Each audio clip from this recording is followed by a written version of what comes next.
안녕하세요. 여러분의 사연 담긴 여러 이야기들을 들려드리고 있는 인생 수필관입니다. 오늘 들려드릴 이야기는 오래 알고 지내던 지인의 부탁으로 전해받게 된 한 며느리의 사연입니다.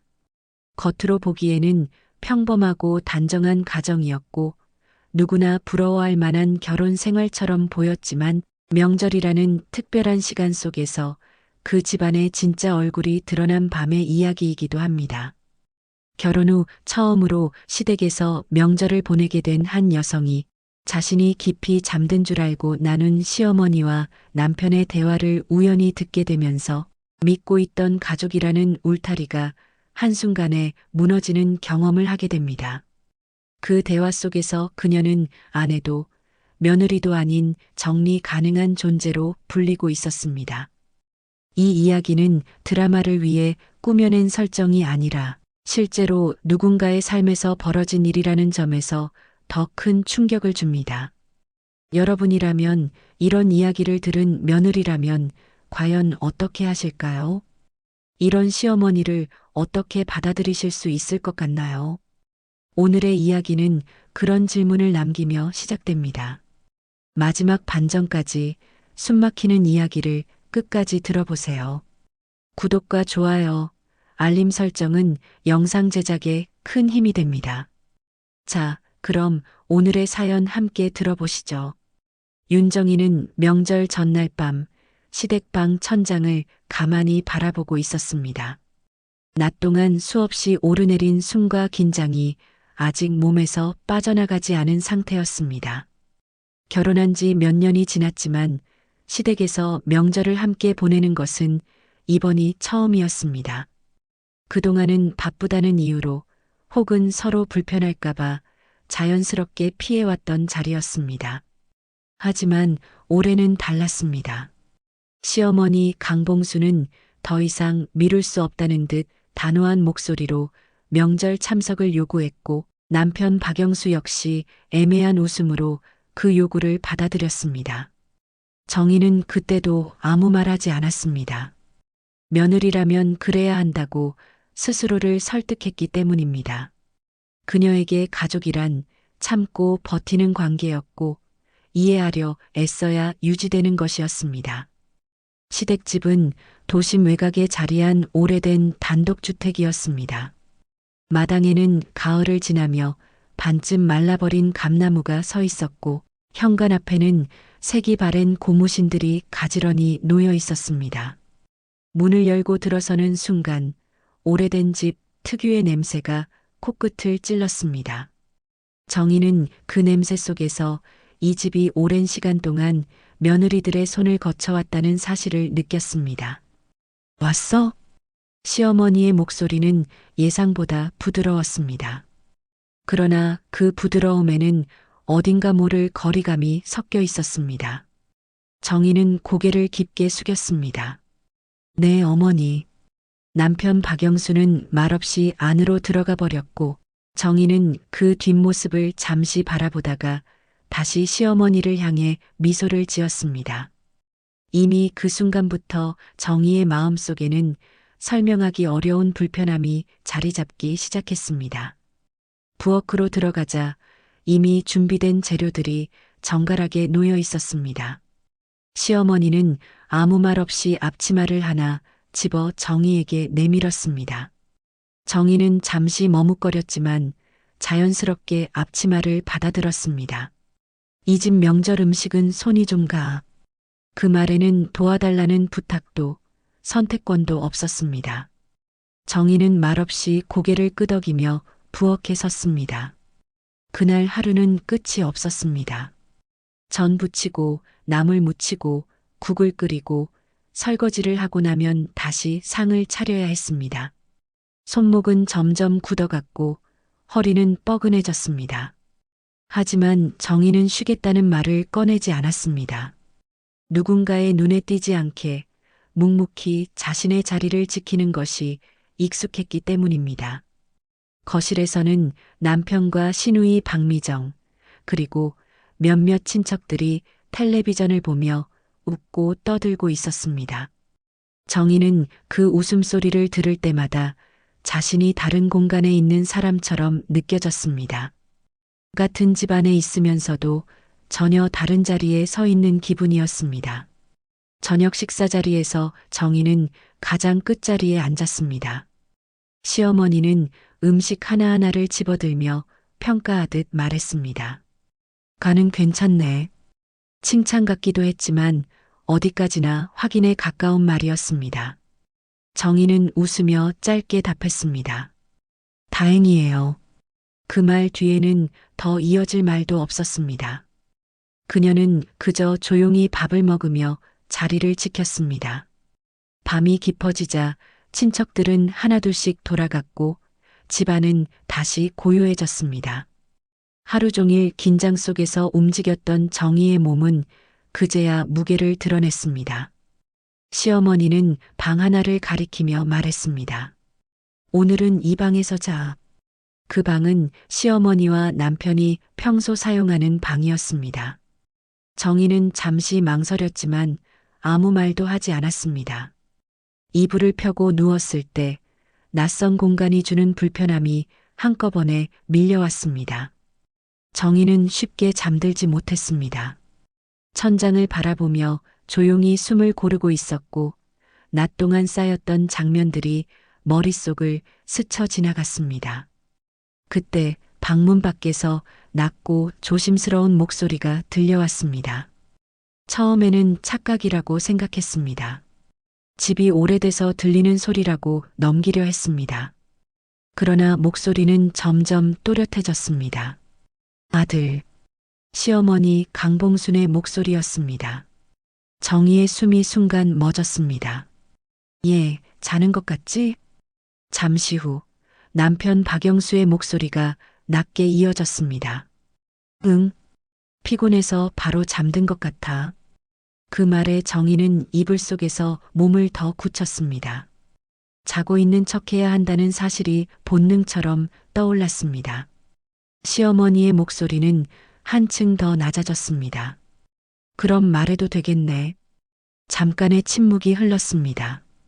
그 침묵이 길게 느껴질수록 정희의 심장은 빠르게 뛰기 시작했습니다. 아들, 정말 계획은 그대로 가는 거지? 그 말이 떨어지는 순간 정희는 이 대화가 자신과 무관하지 않다는 것을 분명히 깨달았습니다. 남편의 대답은 바로 나오지 않았습니다. 그 짧은 망설임이 오히려 더 큰 불안을 안겨주었습니다. 아직은 때를 봐야지.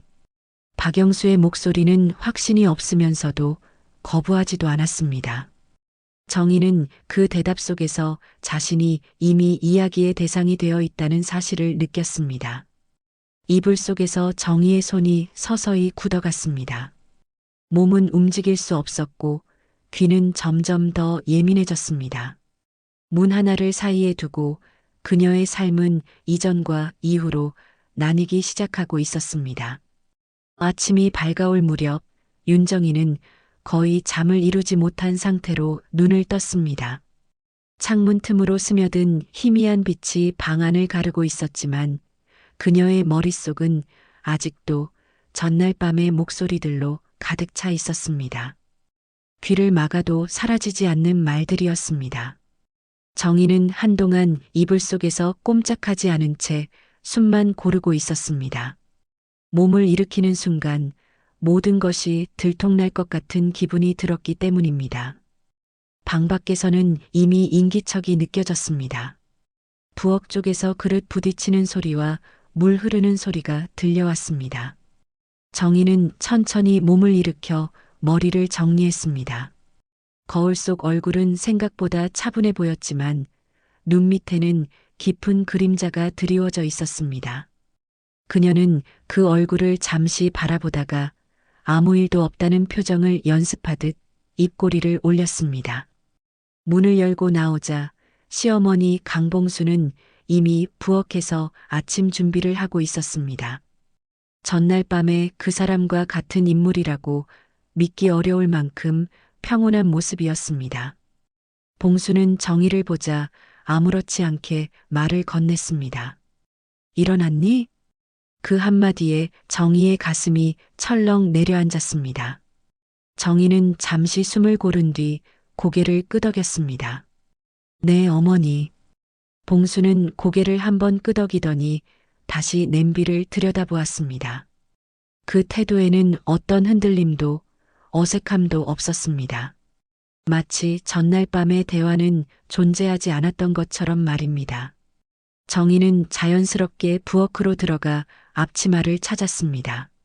누가 시키지 않아도 몸이 먼저 움직였습니다. 익숙해진 동작이 오히려 그녀를 더 서글프게 만들었습니다. 그녀는 부엌 한편에서 밥솥을 열고 국을 데우며 조용히 주변을 살폈습니다. 잠시 후 남편 박영수도 방에서 나왔습니다. 어제보다 더 무표정한 얼굴이었습니다. 영수는 정희를 힐끗 바라보더니 이내 시선을 피하고 식탁에 앉았습니다. 어제 많이 피곤했지. 그 말은 걱정처럼 들렸지만 어딘가 형식적이었습니다. 정희는 젓가락을 정리하며 짧게 대답했습니다. 조금요. 그 대화는 그걸로 끝이었습니다. 더 이어지는 말은 없었습니다. 정희는 그 침묵 속에서 어젯밤 들었던 자는 것 같지? 라는 말이 다시 떠올랐습니다. 그 순간 이 집에서는 침묵이 가장 안전한 선택이라는 사실이 또렷해졌습니다. 아침 식사 자리는 어제보다 훨씬 조용했습니다. 시누이 박미정은 휴대전화를 들여다보며 거의 말을 하지 않았고 시어머니는 국을 뜨며 간간히 날씨 이야기를 꺼냈습니다. 누구도 정희의 얼굴을 오래 바라보지 않았습니다. 그 사실이 오히려 정희를 불안하게 만들었습니다. 밥을 먹는 동안 정희는 계속해서 전날 밤의 대화를 곱씹었습니다. 계획대를 봐야지라는 말들이 머릿속에서 반복되었습니다. 그 말들이 정확히 무엇을 의미하는지는 아직 알 수 없었지만 자신과 관련된 일이라는 것만큼은 분명했습니다. 식사가 끝나자 시어머니는 아무렇지 않게 말을 꺼냈습니다. 정희야, 설거지는 내가 좀 할래? 정희는 이미 싱크대 앞으로 향하고 있었습니다. 네, 어머니.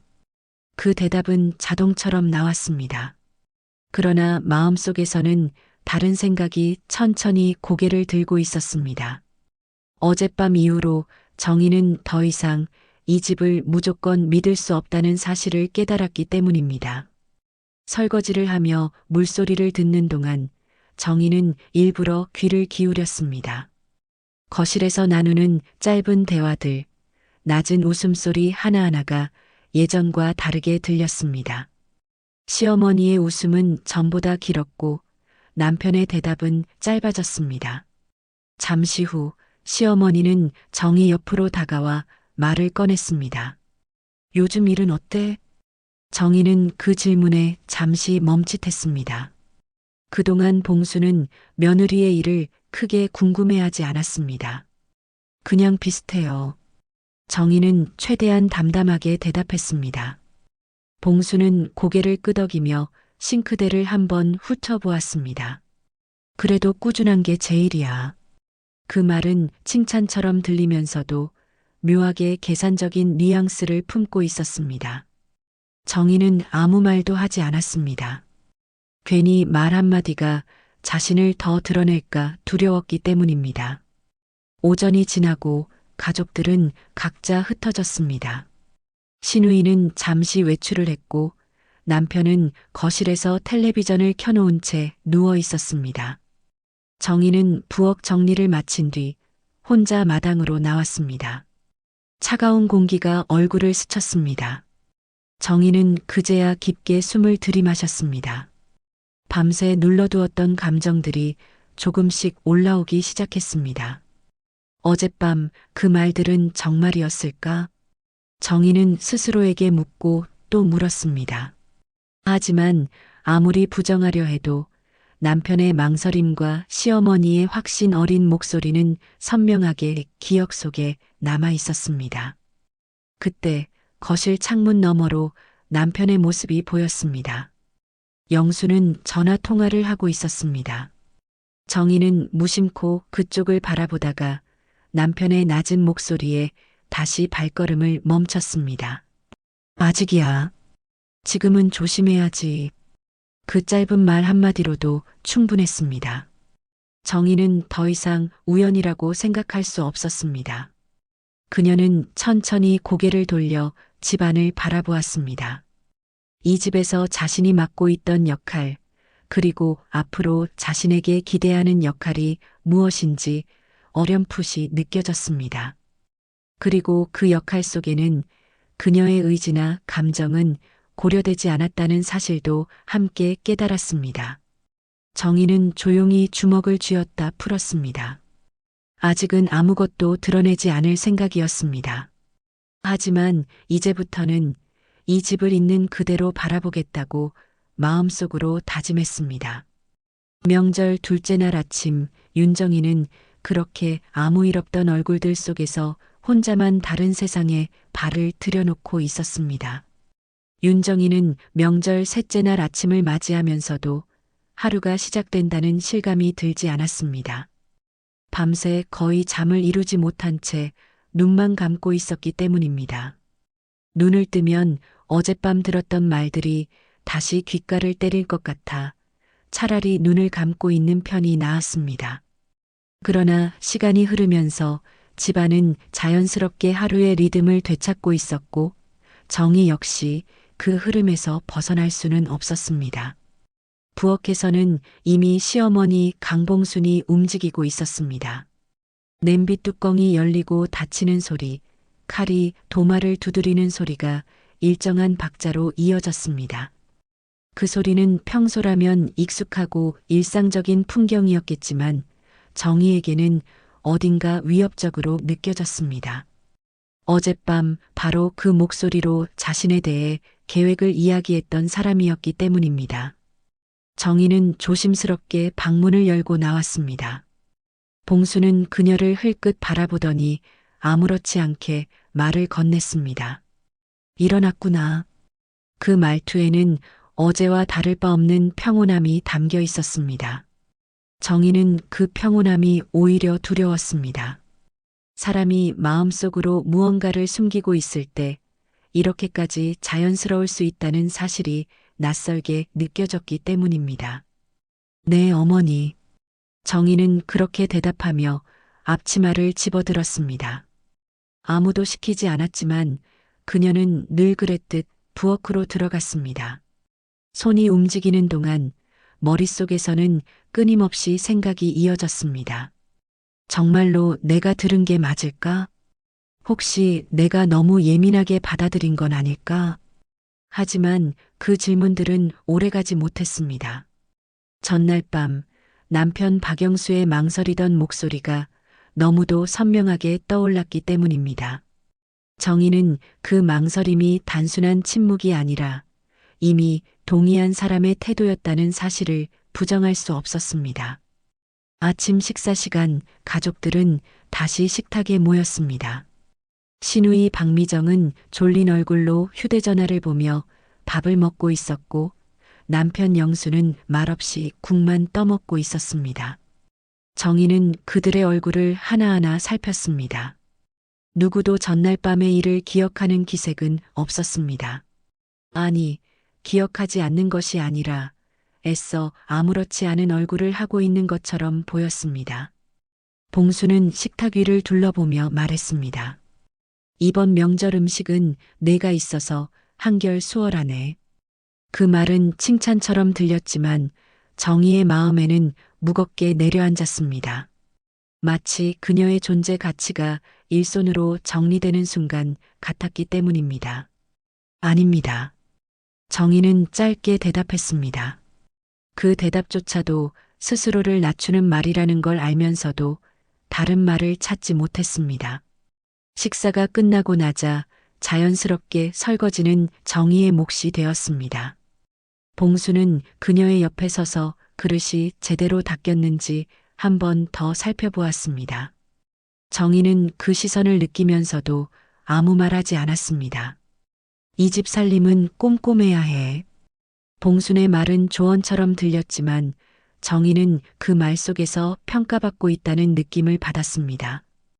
그녀는 고개를 끄덕이며 물을 더 세게 틀었습니다. 물소리가 커질수록 자신의 생각은 잠시 묻히는 것 같았습니다. 오전이 지나고 봉수는 장을 보러 가자고 했습니다. 두 사람은 함께 차에 올랐고 차 안에는 라디오 소리만 흐르고 있었습니다. 정희는 창밖을 바라보며 이 시간만이라도 빨리 지나가길 바랐습니다. 봉수는 신호등 앞에서 차를 멈추며 무심한 듯 말을 꺼냈습니다. 정희야. 정희는 순간 몸이 굳었습니다. 네, 어머니. 너 보험 일한다고 했지? 그 질문은 아무렇지 않은 안부처럼 던져졌지만 정희에게는 심장을 찌르는 말처럼 들렸습니다. 그녀는 잠시 대답을 망설이다가 짧게 말했습니다. 네. 봉수는 고개를 끄덕이며 창밖을 바라보았습니다. 요즘은 그런 게 참 중요하더라. 그 말 뒤에는 아무 설명도 없었지만 정희는 충분히 느낄 수 있었습니다. 전날 밤 들었던 계획이라는 단어가 이 질문과 이어지고 있다는 사실을 말입니다. 그녀의 손바닥에는 어느새 땀이 배어 있었습니다. 시장에서 봉수는 빠르고 익숙하게 물건을 골랐습니다. 정희는 봉투를 들고 뒤를 따르며 사람들 사이에서 자신이 얼마나 작은 존재로 보이는지 느꼈습니다. 봉수는 상인들과 웃으며 말을 나누었지만 정희에게는 그 웃음을 나누지 않았습니다. 집으로 돌아오는 길 정희는 차 안에서 거의 말을 하지 않았습니다. 봉순 역시 더 이상 질문을 던지지 않았습니다. 그 침묵은 오히려 더 많은 말을 품고 있는 듯 느껴졌습니다. 집에 도착한 뒤 정희는 잠시 혼자 방에 들어갔습니다. 문을 닫고 나자 그제야 숨이 조금 트이는 느낌이 들었습니다. 그녀는 침대 가장자리에 앉아 두 손을 바라보았습니다.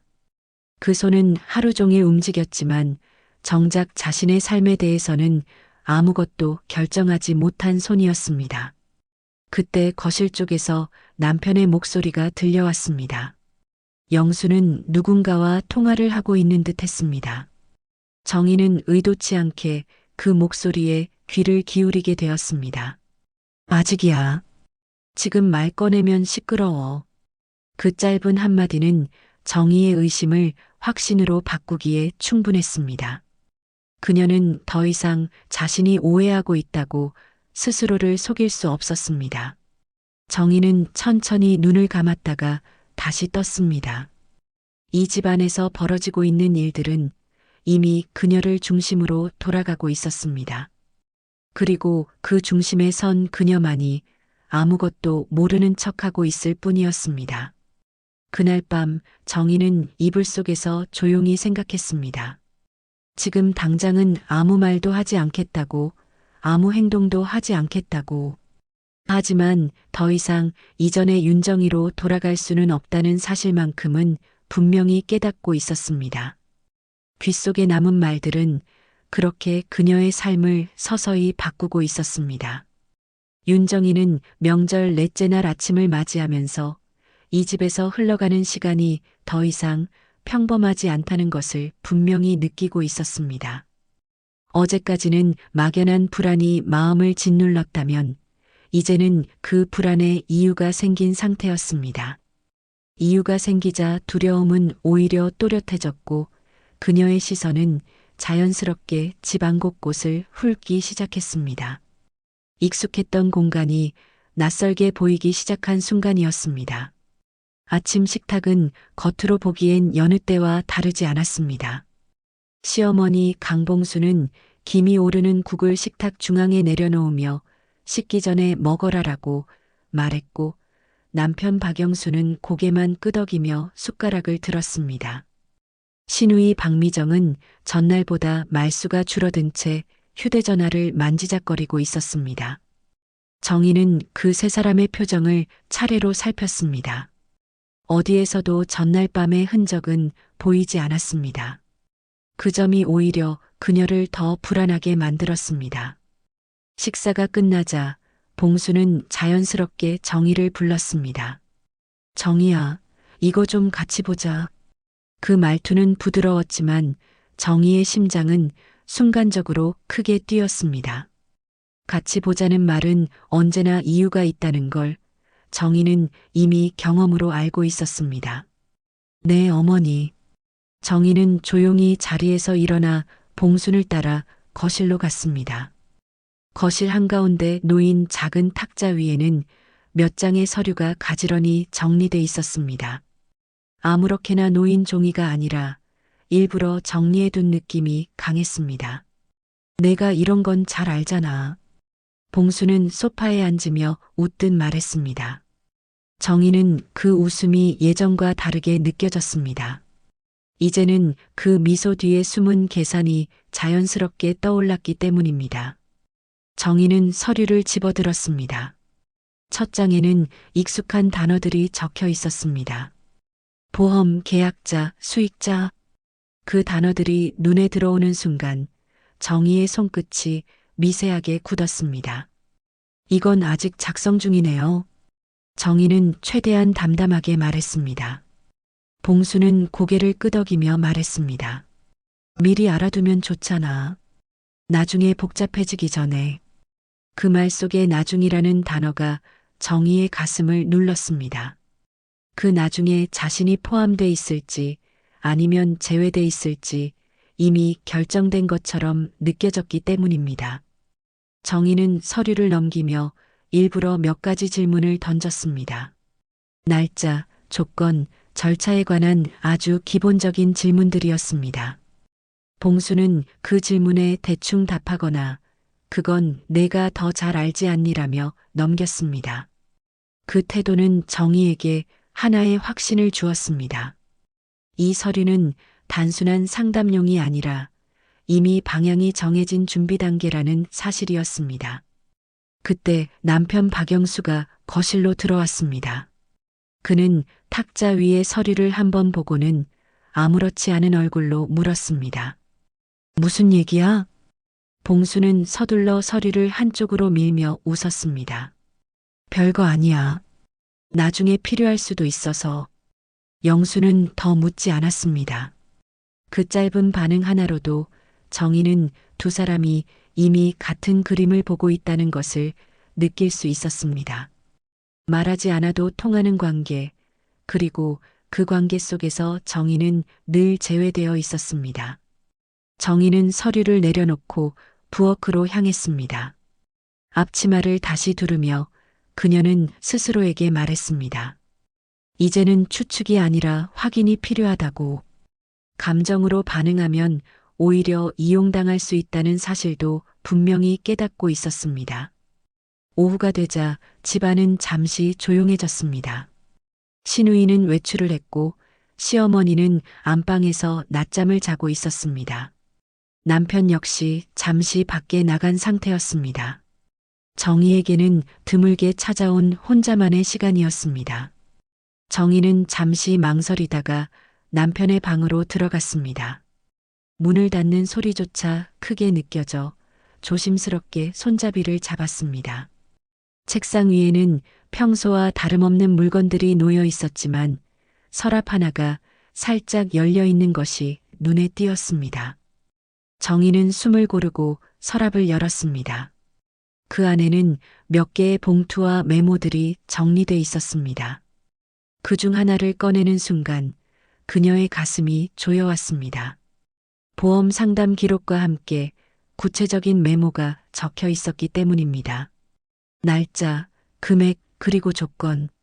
그 모든 것이 너무도 명확했습니다. 전날 밤 들었던 계획이라는 단어가 이 메모들 속에서 현실이 되어 있었습니다. 정희는 그 메모를 한 장 한 장 읽으며 손이 떨리는 것을 느꼈습니다. 그 순간 분노보다 먼저 찾아온 감정은 허탈함이었습니다. 지금까지 자신이 쌓아온 시간과 신뢰가 이렇게 종이 몇 장으로 정리돼 있었다는 사실이 믿기지 않았기 때문입니다. 정희는 서류를 원래대로 정리해 서랍에 넣었습니다. 아무것도 바뀌지 않은 것처럼 모든 것을 제자리에 두었습니다. 하지만 그녀의 마음속에서는 이미 큰 균열이 생겨 있었습니다. 잠시 후 시어머니의 인기척이 들렸습니다. 정희는 부엌으로 나와 아무 일도 없다는 얼굴로 물을 끓였습니다. 봉수는 그녀를 보며 말했습니다. 혼자 있었니? 네, 어머니. 짧은 대답이었지만 그 안에는 이전과 다른 단단함이 담겨 있었습니다. 정희는 이제 이 집에서 무엇을 봐야 하는지, 무엇을 믿지 말아야 하는지 분명히 알게 되었습니다. 명절 넷째 날 윤정이는 확인이라는 이름의 균열을 통해 이 집이 더 이상 돌아갈 수 없는 곳이 되었다는 사실을 조용히 받아들이고 있었습니다. 윤정이는 명절 다섯째 날 아침 알람이 울리기도 전에 눈을 떴습니다. 몸은 분명 피곤했지만 마음은 이미 잠에서 깨어 있었습니다. 어제 서랍 속에서 확인한 메모와 서류들, 그리고 시어머니의 태도와 남편의 침묵이 밤새 머릿속을 떠나지 않았기 때문입니다. 정희는 이불을 덮은 채 한동안 천장을 바라보며 숨을 고르고 있었습니다. 이 집에서 하루를 더 버텨야 한다는 사실이 점점 더 무겁게 느껴지고 있었습니다. 방문을 열자 집안에는 이미 사람들의 기척이 가득했습니다. 부엌에서는 냄비가 끓고 있었고 거실에서는 텔레비전 소리가 작게 흘러나왔습니다. 모두가 평소와 다름없는 명절 아침을 보내고 있는 듯 보였습니다. 정희만이 이 집안에서 다른 시간대에 머물러 있는 것 같았습니다. 부엌에 들어서자 시어머니 강봉순이 먼저 정희를 바라보았습니다. 그 시선은 어제보다 길었고 이전보다 노골적이었습니다. 어제는 잠 잘 잤니? 그 질문은 안부처럼 들렸지만 정희의 귀에는 확인처럼 들렸습니다. 정희는 잠시 멈칫했다가 고개를 끄덕였습니다. 네, 어머니. 그 대답은 거짓이었지만 굳이 진실을 말할 이유는 없었습니다. 봉수는 고개를 끄덕이며 다시 냄비를 저었습니다. 그 모습은 여전히 태연했지만 정희는 그 태연함이 오히려 더 차갑게 느껴졌습니다. 시누이 박미정은 정희를 힐끗 바라보더니 아무 말 없이 식탁을 닦고 있었습니다. 그 행동 하나하나에서 정희는 미묘한 거리감을 느꼈습니다. 전에는 그냥 성격 차이라고 넘겼을 행동들이 이제는 모두 의미를 가진 신호처럼 보였습니다. 아침 식사 자리에서 정희는 거의 말을 하지 않았습니다. 남편 박영수 역시 마찬가지였습니다. 두 사람 사이에는 대화가 끊긴 채 숟가락 소리만 오갔습니다. 봉수는 그런 분위기를 아는지 모르는지 아무렇지 않게 말을 이어갔습니다. 명절 끝나면 이것저것 정리할 게 많겠네. 정희는 그 말에 잠시 고개를 들었습니다. 정리라는 단어가 어제부터 계속 귀에 걸렸기 때문입니다. 뭐부터요? 정희의 질문은 조심스러웠습니다. 봉수는 잠시 웃으며 대답했습니다. 사람 일이라는 게 다 그렇지 뭐. 그 대답은 명확하지 않았지만 오히려 그래서 더 불안했습니다. 정희는 더 묻지 않았습니다. 이 집에서는 애매한 말이 가장 위험하다는 사실을 이제는 알고 있었기 때문입니다. 식사가 끝나고 정희는 설거지를 맡았습니다. 미정은 잠시 망설이다가 부엌 문 앞에 서서 말을 꺼냈습니다. 형님, 너무 혼자 다 하려고 하지 마요. 그 말은 겉으로는 배려처럼 들렸지만 정희는 그 말 속에 담긴 선을 느낄 수 있었습니다. 도와주겠다는 말이 아니라 선을 긋는 말이었습니다. 괜찮아. 정희는 짧게 대답하며 다시 손을 움직였습니다. 그 순간 정희는 이 집에서 괜찮다라는 말이 얼마나 많은 것을 덮어왔는지 떠올렸습니다.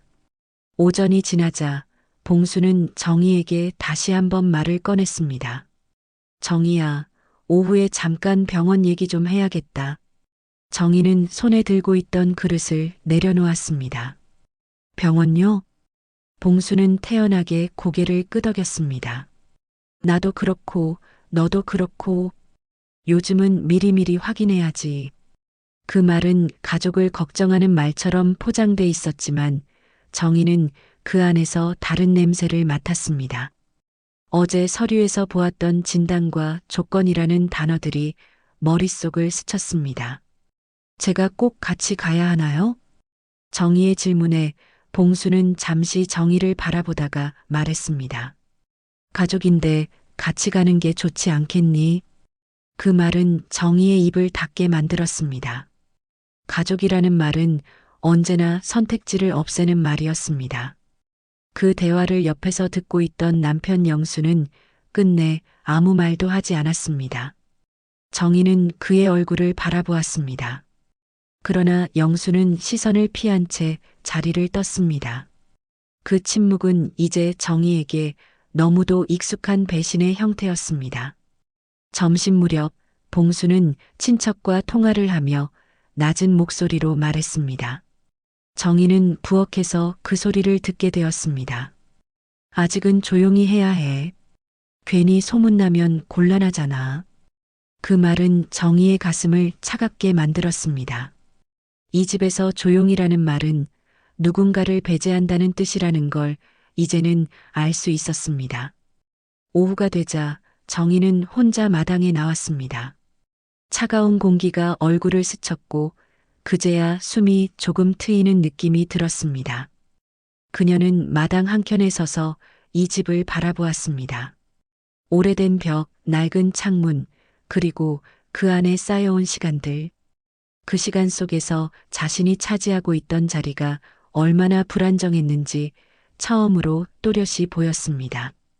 그때 미정이 마당으로 나와 정희 곁에 섰습니다. 형님, 정희는 고개를 돌렸습니다. 엄마 성격 알잖아요. 다 미리미리 해두는 거. 그 말은 위로가 아니었습니다. 이미 정해진 흐름을 받아들이라는 통보에 가까웠습니다. 그럼 나는? 정희의 질문은 낮았지만 분명했습니다. 미정은 잠시 말을 잇지 못하다가 어깨를 으쓱했습니다. 형님은 알아서 잘하실 거잖아요. 그 대답은 정희의 마음을 완전히 무너뜨렸습니다. 이 집에서 자신은 늘 알아서 참아온 사람이었기 때문입니다. 저녁이 가까워질수록 집안의 공기는 더 무거워졌습니다. 봉수는 말수가 줄었고 영수는 밖에 나가 있는 시간이 늘어났습니다. 정희는 그 변화 속에서 자신이 점점 이 집의 중심에서 밀려나고 있다는 것을 느꼈습니다. 밤이 되자 정희는 다시 혼자 방에 앉아 있었습니다. 문 밖에서는 웃음소리와 낮은 대화가 오갔습니다. 그 소리들은 모두 정의가 없는 세계에서 흘러나오는 것처럼 느껴졌습니다. 정희는 그 자리에서 조용히 깨달았습니다. 이 집에서 자신이 차지하고 있던 자리는 이미 무너지기 시작했다는 것을 말입니다. 그리고 그 무너짐을 멈출 수 있는 사람은 이제 오직 자신뿐이라는 사실도 함께 깨닫고 있었습니다. 윤정희는 명절 6째 날 아침 눈을 뜨자마자 자신이 더 이상 어제의 사람이 아니라는 것을 느끼고 있었습니다. 잠에서 깼다기보다 어떤 결론에 도달한 상태에서 하루를 맞이한 기분이었습니다. 전날 밤 이불 속에서 수없이 되뇌었던 생각들이 하나의 문장으로 정리돼 있었습니다. 이 집에서 더 이상 아무것도 모르는 사람으로 남아있지 않겠다는 다짐이었습니다. 창문 너머로 들어오는 햇빛은 여느 때처럼 평범했지만 정희의 시야는 달라져 있었습니다. 그동안은 집안의 분위기에 맞추느라 애써 고개를 숙였다면 이제는 고개를 들고 주변을 바라보고 있었습니다. 누가 무엇을 말하고 누가 어떤 표정을 짓는지 그리고 그 말과 표정 뒤에 무엇이 숨겨져 있는지까지 보려고 애쓰고 있었습니다. 부엌으로 나가자 시어머니 강봉수는 이미 아침 준비를 마무리하고 있었습니다. 그 모습은 여전히 분주했고 표정은 평온했습니다. 정희는 그 평온함을 더 이상 착각하지 않았습니다. 그 평온함이 누군가를 안심시키기 위한 얼굴이라는 사실을 이제는 알고 있었기 때문입니다. 일찍 일어났네. 봉순의 말은 평소와 다르지 않았습니다. 정희는 고개를 끄덕이며 짧게 대답했습니다. 네. 그 한 음절 속에는 이전보다 훨씬 많은 의미가 담겨 있었습니다. 정희는 부엌으로 바로 들어가지 않고 식탁 옆에 잠시 서 있었습니다. 앞치마를 두르지 않은 채 서 있는 자신의 모습이 낯설면서도 이상하게 편안하게 느껴졌습니다. 아침 식사 자리에서 정희는 가족들의 얼굴을 차분히 살폈습니다. 남편 박영수는 여전히 말수가 적었고 시누이 박미정은 휴대전화를 내려놓지 않았습니다. 봉수는 숟가락을 들며 간간히 말을 이어갔지만 그 말들은 모두 공기처럼 흘러갔습니다. 정희는 그 자리가 더 이상 가족의 식탁이 아니라 각자의 이해관계가 잠시 겹쳐진 공간처럼 느껴졌습니다. 식사가 끝난 뒤 정희는 자연스럽게 설거지 쪽으로 가지 않았습니다. 대신 가방을 챙겨 거실 소파에 앉았습니다. 봉수는 그 모습을 보고 잠시 시선을 주었지만 아무 말도 하지 않았습니다. 잠깐 밖에 다녀올게요. 정희의 말은 보고처럼 담담했습니다. 봉수는 고개만 끄덕였습니다. 그래. 정희는 그 짧은 대답 속에서 허락이 아니라 무관심을 느꼈습니다. 그러나 지금은 그 무관심이 오히려 필요했습니다. 정희는 집을 나와 근처 공원을 천천히 걸었습니다. 차가운 공기가 얼굴을 스쳤고 그제야 머릿속이 조금 정리되는 느낌이 들었습니다. 그녀는 벤치에 앉아 휴대전화를 꺼냈습니다. 가장 먼저 떠오른 번호는 친정 어머니였습니다. 엄마. 정희의 목소리는 예상보다 차분했습니다. 어머니는 잠시 숨을 고르더니 말했습니다. 이제 말할 수 있겠니? 그 한마디에 정희는 잠시 입을 다물었습니다. 그리고 천천히 그러나 숨기지 않고 이야기를 꺼냈습니다. 시댁에서 들은 말들, 서류에서 확인한 것들, 남편의 침묵까지. 어머니는 말을 끊지 않고 끝까지 들었습니다. 너 잘못한 거 하나도 없어. 어머니의 그 말은 위로라기보다 사실 확인처럼 들렸습니다. 정희는 그제야 자신이 괜히 의심하고 괜히 예민해진 게 아니라는 확신을 얻었습니다. 전화를 끊고 나자 정희는 노트를 꺼냈습니다. 보험 설계사로 일하며 늘 하던 방식대로 상황을 정리하기 시작했습니다. 날짜, 시간, 들은 말, 본 서류, 그리고 사람들의 반응. 감정을 최대한 배제하고 사실만 적어 내려갔습니다. 그 과정은 차갑고 이성적이었지만 정희에게는 가장 안정적인 방식이었습니다. 적다 보니 한 가지 공통점이 또렷하게 보였습니다. 모든 결정에서 자신은 늘 마지막에 통보받는 위치에 있었다는 사실이었습니다. 의논의 대상이 아니라 결과의 대상이 되어왔다는 점도 분명해졌습니다. 집으로 돌아오자 봉수는 아무 일도 없다는 듯 정희를 맞이했습니다. 그러나 정희의 눈에는 봉순의 시선이 전보다 더 자주 머무는 것이 보였습니다. 정희는 그 시선을 피하지 않았습니다. 오후가 되어 남편 영수가 집으로 돌아왔습니다. 그는 정희를 보자 잠시 멈칫하다가 말을 꺼냈습니다. 어디 갔다 왔어? 잠깐 생각 좀 하려고. 정희의 대답은 짧았지만 분명했습니다. 영수는 잠시 침묵하다가 말했습니다. 괜히 일 크게 만들지 말자. 그 말은 타협처럼 들렸지만 정희에게는 또 하나의 회피로 들렸습니다. 정희는 그의 눈을 똑바로 바라보며 말했습니다. 이미 크게 만들어진 일이야. 영수는 그 말을 듣고도 아무 대답을 하지 못했습니다. 그 침묵은 정희에게 더 이상 설명이 필요 없다는 신호였습니다. 저녁 무렵 봉수는 다시 병원 이야기를 꺼냈습니다. 내일은 다 같이 병원 가자. 정희는 잠시 숨을 고른 뒤 처음으로 명확하게 선을 그었습니다.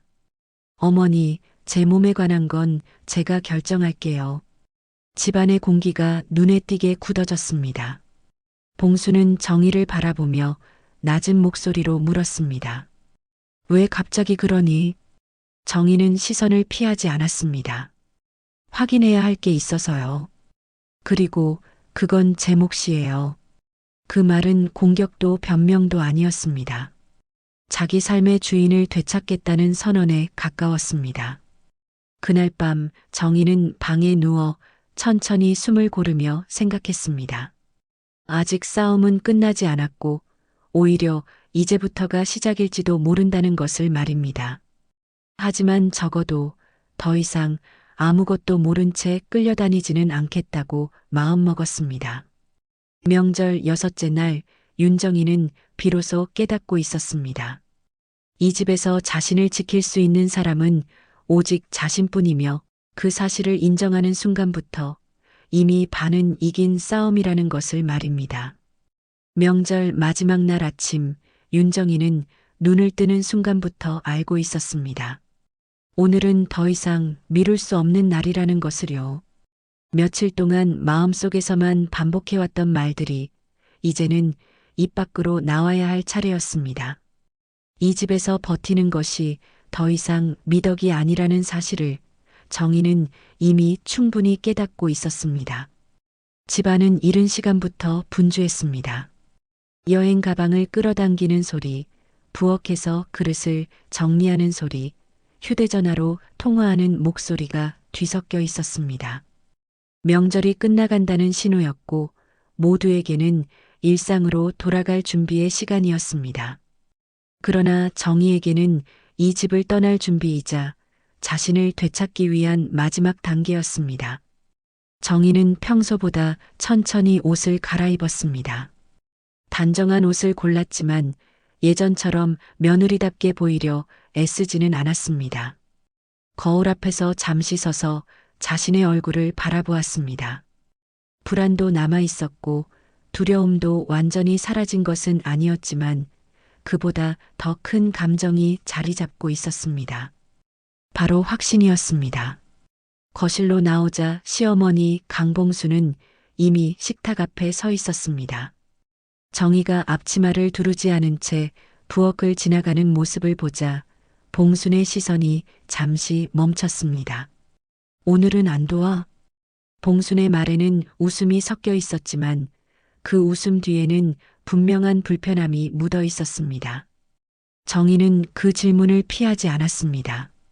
오히려 식탁 옆에 서서 천천히 숨을 고른 뒤 말을 꺼냈습니다. 어머니, 오늘은 이야기 좀 해야 할 것 같아요. 그 말에 부엌 안의 공기가 눈에 띄게 달라졌습니다. 짐을 싸던 남편 박영수의 손이 멈췄고 휴대전화를 보던 시누이 박미정도 고개를 들었습니다. 무슨 이야기야? 영수의 목소리는 조심스러웠습니다. 정희는 식탁 끝자리에 앉았습니다. 이 집에서 늘 가장자리에만 머물렀던 그녀가 처음으로 중심의 자리를 잡은 순간이었습니다. 어제까지는, 아니 정확히 말하면 그 전날 밤까지는 그냥 넘기려고 했어요. 정희의 말은 천천히 흘러나왔습니다. 감정을 최대한 눌러 담은 목소리였습니다. 제가 잘못 들은 거겠지. 괜히 오해한 거겠지. 그렇게 생각하면서요. 봉수는 아무 말 없이 정희를 바라보고 있었습니다. 미정은 눈을 피했고 영수는 입술을 깨물었습니다. 하지만 이제는 아니에요. 정희는 고개를 들었습니다. 보험 이야기, 계획 이야기, 제가 자는 줄 알고 하신 말들. 그 말을 꺼내는 순간 집안은 완전히 조용해졌습니다. 누군가 웃으며 부정할 것 같았지만 아무도 그러지 않았습니다. 그 침묵이야말로 모든 것을 인정하는 증거였습니다. 영수가 먼저 입을 열었습니다. 그건 그렇게 심각하게 받아들일 일은 아니었어. 정희는 그의 말을 끊지 않았습니다. 다만 고개를 천천히 저었습니다. 심각하지 않으면 왜 숨겼어요? 그 질문은 공격이 아니라 확인이었습니다. 영수는 대답하지 못했습니다. 봉순이 그 모습을 보고 말을 받았습니다. 괜히 내가 상처받을까봐 그랬지. 정희는 그 말을 듣고 잠시 웃음을 지었습니다. 웃음이었지만 그 안에는 허탈함이 가득 담겨 있었습니다. 상처받을까봐요? 정희의 목소리는 낮았지만 또렷했습니다. 제 인생을 놓고 이야기하면서요? 봉순의 표정이 굳어졌습니다. 그제야 그녀의 얼굴에서 평소의 여유가 사라졌습니다. 너무 감정적으로 나오지 마.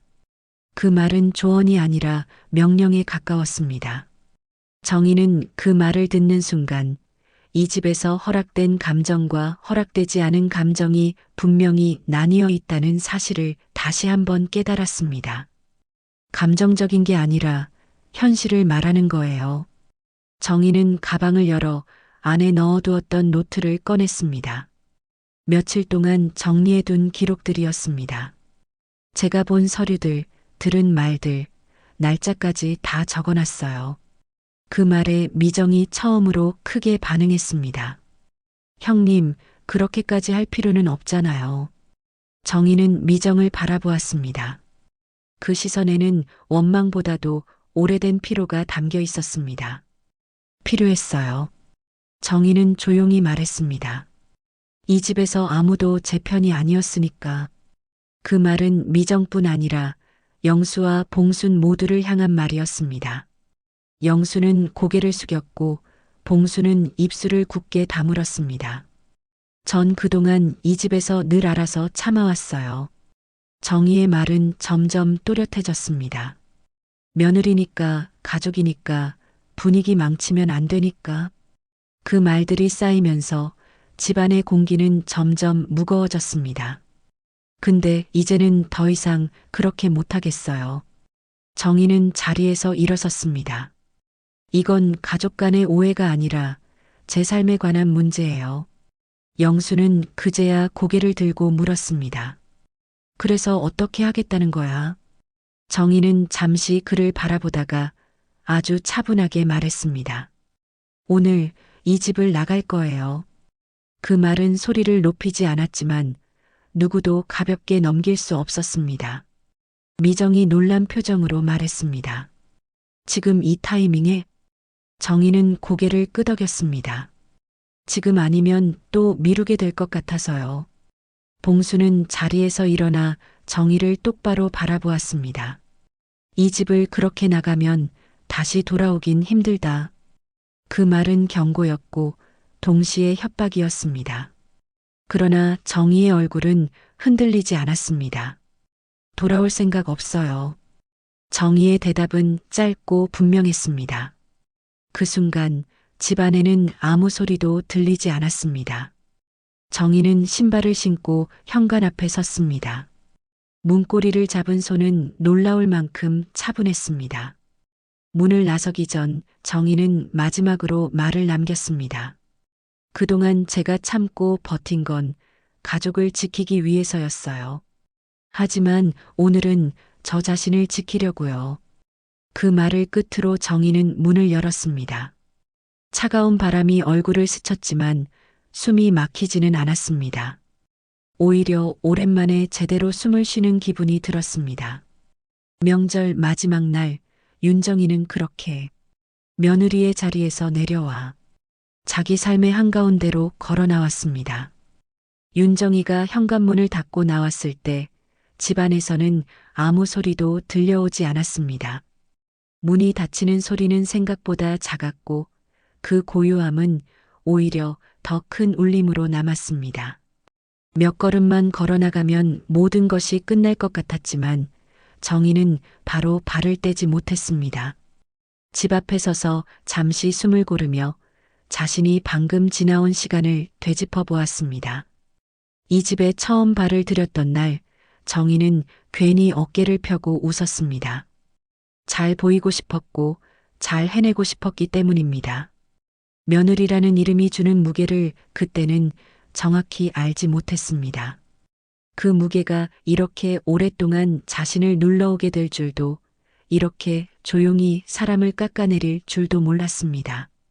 정희는 천천히 골목을 걸어 나갔습니다. 명절이 끝나가는 동네는 유난히 조용했습니다.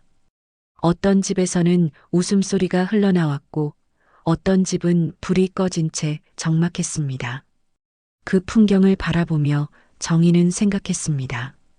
모두 각자의 명절을 보내고 있을 뿐인데 왜 자신의 명절만 이렇게 길고 고통스러웠는지.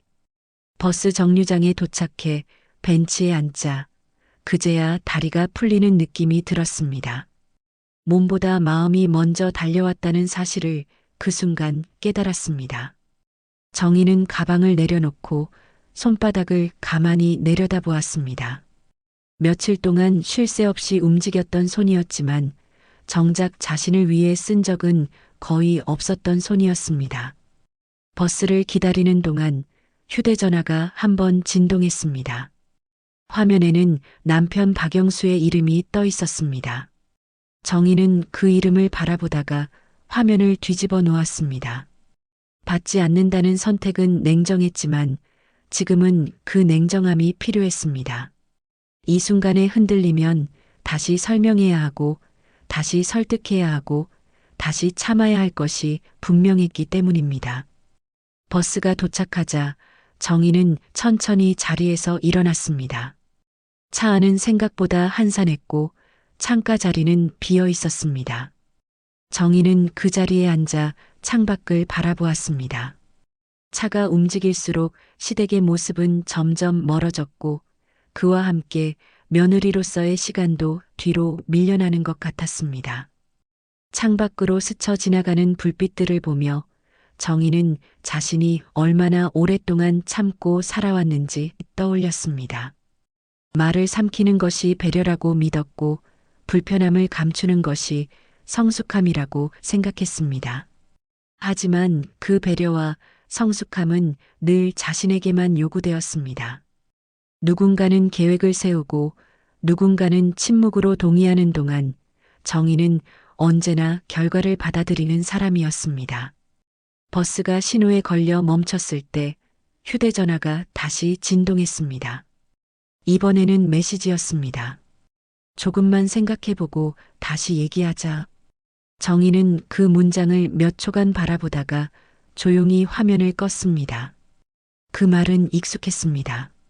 항상 조금만 기다리라고 했고 항상 나중에 이야기하자고 했습니다. 그 사이에 시간은 흘렀고 정희는 점점 더 말이 없어졌습니다. 이제는 그 말에 다시 기대고 싶지 않았습니다. 버스에서 내려 택시를 타고 숙소로 향하는 길 정희는 창밖을 바라보며 앞으로의 시간을 생각했습니다. 당장 무엇을 해야 할지, 어디서부터 정리해야 할지 모든 것이 막막했습니다. 하지만 막막함 속에서도 분명한 한 가지는 있었습니다. 다시는 누군가의 집에서 자신의 자리를 눈치 보며 만들지 않겠다는 다짐이었습니다. 숙소에 도착해 문을 열었을 때 방 안은 조용하고 비어 있었습니다. 누군가의 발걸음 소리도 낮은 대화도 평가하는 시선도 없었습니다. 정희는 가방을 내려놓고 신발을 벗은 채 한동안 서 있었습니다. 그 고요함이 낯설면서도 이상하게 편안하게 느껴졌습니다. 정희는 침대에 앉아 휴대전화를 다시 들었습니다. 이번에는 친정 어머니에게 전화를 걸었습니다. 몇 번의 신호음 끝에 어머니의 목소리가 들려왔습니다. 왔니? 그 한마디에 정희의 눈가가 뜨거워졌습니다. 그동안 참고 있던 감정이 밀려왔지만 울지는 않았습니다. 응, 나왔어. 어머니는 더 묻지 않았습니다. 괜찮냐는 말도 왜냐는 말도 하지 않았습니다. 그 침묵 속에는 모든 상황을 받아들이겠다는 마음이 담겨 있었습니다. 전화를 끊고 나자 정희는 노트를 꺼냈습니다. 며칠 동안 적어두었던 기록들을 다시 한 장씩 넘겼습니다. 이제 이 기록들은 두려움의 증거가 아니라 자신을 지키기 위한 흔적이었습니다. 정희는 그 사실이 조금은 자랑스럽게 느껴졌습니다. 창문을 열자 밤 공기가 방 안으로 스며들었습니다. 차가운 공기였지만 숨이 막히지 않았습니다. 오히려 가슴 깊숙이 내려가며 묵은 감정을 씻어내는 것 같았습니다. 정희는 그 숨을 몇 번이나 깊게 들이마셨습니다. 그날 밤 정희는 오랜만에 스스로에게 물었습니다. 나는 어떤 사람이 되고 싶은가? 누군가의 며느리나 아내가 아니라 윤정이라는 사람으로서 말입니다. 답은 아직 완전하지 않았지만 방향만큼은 분명했습니다. 다시는 자신을 값으로, 조건으로, 계획의 일부로 내주지 않겠다는 것. 그리고 그 결심만으로도 오늘의 선택은 충분히 의미가 있었습니다. 잠자리에 들며 정희는 마지막으로 생각했습니다. 이 집을 떠난 것이 실패가 아니라 자기 자신에게 돌아온 첫날이라는 것을. 명절의 끝에서 윤정이는 비로소 남의 집에서 벗어나 자기 삶의 숨을 되찾고 있었습니다.